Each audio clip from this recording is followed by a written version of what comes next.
Hello everyone and welcome to the FirstLink virtual booth for the AFSP Suicide Prevention Walk. We're so happy to be with everyone today. Thank you for stopping by. My name is Ashley and I'm going to share a little bit about FirstLink services and how we can be there to support you or someone that you know. So I'm at our website right now, which is myfirstlink.org. And so first, we're going to talk a little bit about FirstLink's phone services. So FirstLink has been serving the community of Fargo-Moorhead for 50 years. This year, 2020, is actually our 50th anniversary. So it's a pretty exciting milestone for us. A couple of our main services here are our telephone services. So people can call our helpline 24 hours a day, 7 days a week. To get information on local resources in the community. So this would include things like financial assistance, food pantries, but would also include things like mental health care, substance abuse services, support groups, government services, a number of different helping agencies that are in our community. And to reach our 24-hour helpline, people can dial just the 3 digits 211, which of course is so easy to remember. But we also do still have our 10-digit local number that people can call as well to get information about resources in the community. At FirstLink, we also answer the National Suicide Prevention Lifeline, which the number here I've highlighted on the screen. So it's 1-800-273-TALK or 8255. This is the National Suicide Prevention Lifeline number. So it is available across the entire United States. FirstLink answers the Suicide Lifeline for all of North Dakota and 19 counties in Northwest Minnesota. The Suicide Lifeline, like it says, is 24 hours a day, and it's free to call. At the Suicide Lifeline, we get calls from those who are, of course, having thoughts of suicide and want to know where they can go to for help or need some connection and support. We also get calls from people that are concerned about someone else. And we get these calls when people are worried at multiple different points. Sometimes people call us and they don't really actually even know if the person is thinking about suicide, but there's behaviors or things that they've seen, changes that have really made them concerned. And then sometimes it's a situation where the person knows that the person they're concerned about is thinking about suicide, whether they found out through social media or in person or whatever that situation might be. So any of the time that someone is worried that someone they know is thinking about suicide, you can call the Suicide Lifeline. And we can walk you through what the options are to be able to get that person help.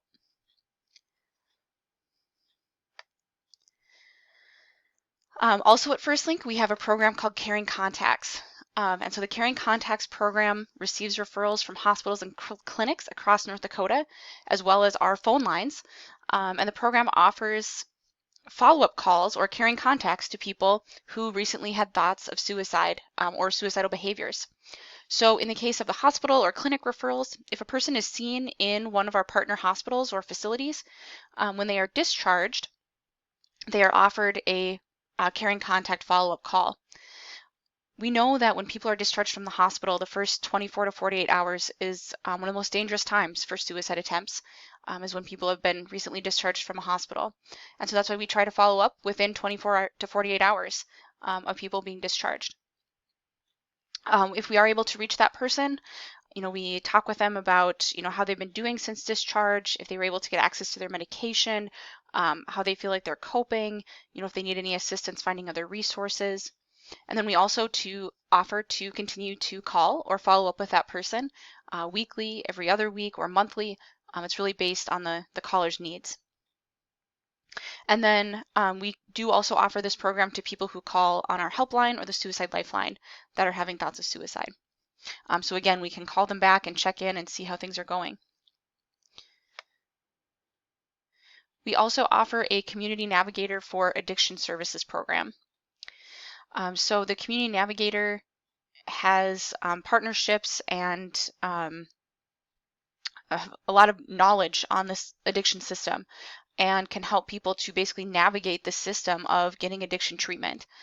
So if people are looking for help for a loved one or for themselves dealing with addiction, they can call 211 and we can make a referral for that program, and the community navigator can assist individuals in getting help for themselves, and can also offer information on like support for family members that might be dealing with something like that as well.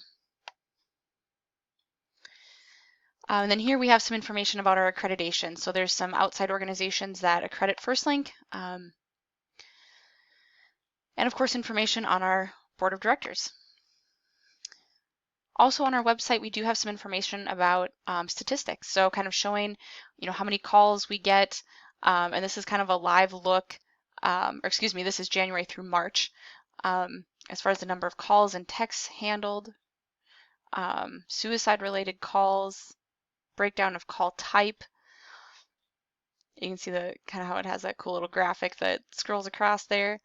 Information related to our top needs, and then also some past newsletters as well. We also know with a lot of people now, they might be more comfortable reaching out for support through technology, not just through the phone, but also through something like texting. So with that, FirstLink offers support through texting. So in order to get information on community resources or support, people can text their zip code. So for example, 58104, whatever that might be, to the phone number 898-211. And that will come through to our call center as well. Our texting service is also free and 24 hours a day. We also offer trainings on mental health and suicide. So we offer trainings to the community on how to help someone that might be struggling with their mental health or thoughts of suicide. Typically, these trainings were done in person, which is why right now our upcoming trainings part of our website is quite bare. With COVID, we've really had to change around how we do things, and that includes, basically no longer being able to do in-person trainings. However, we do have switched to doing virtual trainings, and we have some of those that will be scheduled here coming up in the fall. We'll be offering one called the Suicide Risk Assessment Training, which is an hour-long training on using the Columbia Suicide Severity Rating Scale screening tool, and then also safety planning is included in that as well. And then we'll also be offering mental health first aid virtually to the community before the end of the year. So this part of our website here, where it says trainings, events and trainings, this is where you would go to learn more about the upcoming trainings. We also have another training called 211 University, which is a training on how to use our resource database. And we will certainly be doing at least one, probably two more of those before the end of the year as well.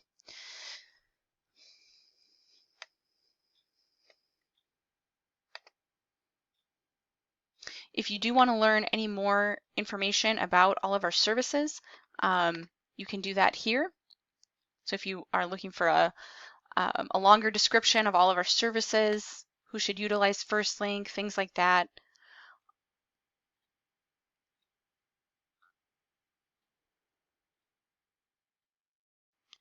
You can see we have some longer descriptions there of our different services. We also have this frequently asked questions related to calling the Suicide Lifeline. So if people have concerns about confidentiality or things like that, they can check out this part of our website under services and phone and text support to learn more. Finally, I'm going to take a little trip here to our community resource directory. So FirstLink, one of the things that FirstLink does is we connect people to resources 24 hours a day. And how we do that is through our resource directory. So we have about 5,500 programs that cover all of North Dakota and parts of Minnesota that are listed in our resource directory. And this directory is searchable online by the public. So, certainly for some people who are, tech savvy, they, sometimes almost would prefer to come online and search them for those resources themselves. And we have a way that you can do that. So this is the kind of landing page here for searching the resource directory. The one thing that I always tell people to do before you start searching is you need to put in your zip code. And the reason for this is because our service area is all of North Dakota and 19 counties in Minnesota. And so if you just tried searching using this method here, it would pull resources from our entire database, from our entire service area. So we don't automatically track your location with this. Like you have to put in the zip code that you're searching for resources for. Because otherwise, if you searched for food pantries, for example, but didn't put in a location, you would get probably hundreds of results, which would be overwhelming and really not helpful. So that's why it's really important first to put in your zip code. So just like that. You can, if you do know the name of the agency that you're searching for, you can type that in here.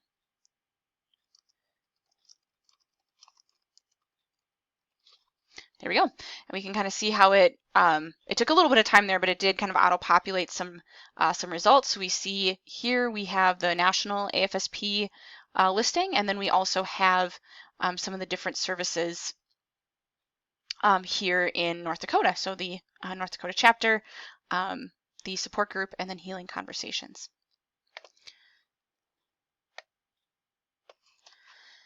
So if you do not know the name of the program that you're looking for, you can use this tool up here, which we call guided search, to find more information on the service that you are looking for. So I'm just going to click here for mental health substance use disorders. And the way this whole system is set up is that you start with like a large category, like mental health substance use disorders, and then you get these kind of drop downs and you get more and more specific as you go. So let's say we're going to go for mental health services, and then again, so now these are kind of the final options that we have here. We have evaluation, outpatient services, adult inpatient services, children's inpatient services, psychiatric services, traditional living / treatment, intervention, and education and information. So I'm just going to click here for evaluation. So let's say we're trying to help someone that we know is struggling, really needs some help, but they're not already connected to treatment, and they're needing an evaluation. So that is kind of the term there that we would search for. And then this is how those results display. And again, I did put in a Fargo zip code, so we got results here from Fargo. And I'm just going to click on one of these listings. I'm just going to click on this one here because it is the first. So on the main search results page, you will get kind of a brief description of each resource. And then when you click into it, you'll get this, which is the detailed description. So again, here you see the description of their services, the different services that they provide, and then the types of conditions that they treat. You can see there their actual physical location. We have all this information is provided by the agency. So, not every agency has provided us with every field of information that we ask for. But in this case, this agency did let us know that their facility is accessible to those with disabilities. We also have information here on the last time it was updated, which is really helpful and has been especially helpful with COVID to know, a lot of places have had to make changes in how they're delivering services to people. So it's nice to know the most recent time that information was updated. We have contact information here. So office phone number, email, website, hours of operation. So for example, this one shares, by appointment only, daytime and evening appointments available. Information related to program fees and eligibility. And for especially behavioral health services and healthcare services, we have asked that they let us know what types of payment are accepted, particularly types of insurance. So you can see here the different types of payment they accepted, including Medicaid, Blue Cross Blue Shield, Medica, Sanford Health Plan, and TRICARE. And obviously when we're talking about locating services for behavioral health, knowing whether or not it's going to be covered by your insurance is critical for most people to be able to get help. For every resource, there is also an option here to make this into a PDF. So let's say you're searching for someone else or even for yourself, and you want to be able to make a printout of these resources to have with you. You can make this into a PDF and be able to print it out easily.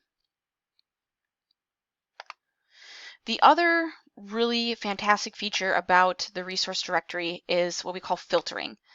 So you can actually filter these services. So the two ways that we can, well, three, we can filter through by services impacted by COVID, but especially related to behavioral health, you can filter services based on telehealth. So for example, if I click here and then apply, it is only going to show me search results that offer telehealth services. So for example, perhaps somebody is, in a high risk category and they're not comfortable face to face right now. Or maybe somebody is in a more rural area, and again, it's going to be hard for them to access services due to lack of transportation or something like that. We can select telehealth services, and it's only going to show us those options. It also has the option to filter based on payment accepted. So, and this is for like every type of service, so that's why there's some like SNAP, for example, which wouldn't necessarily apply for behavioral health services, but may for other services.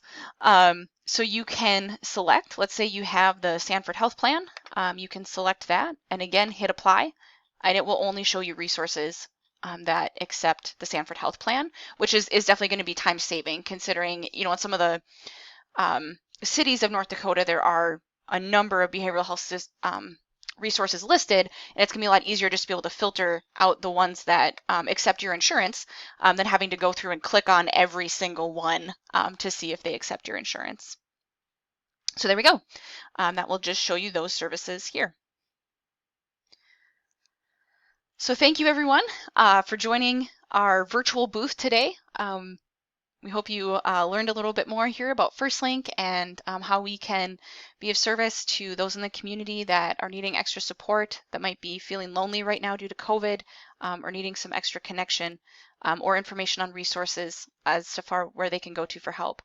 So remember, our services are open 24 hours a day, 7 days a week. Please give us a call if you are struggling or you're concerned about somebody else. There's always somebody here to listen.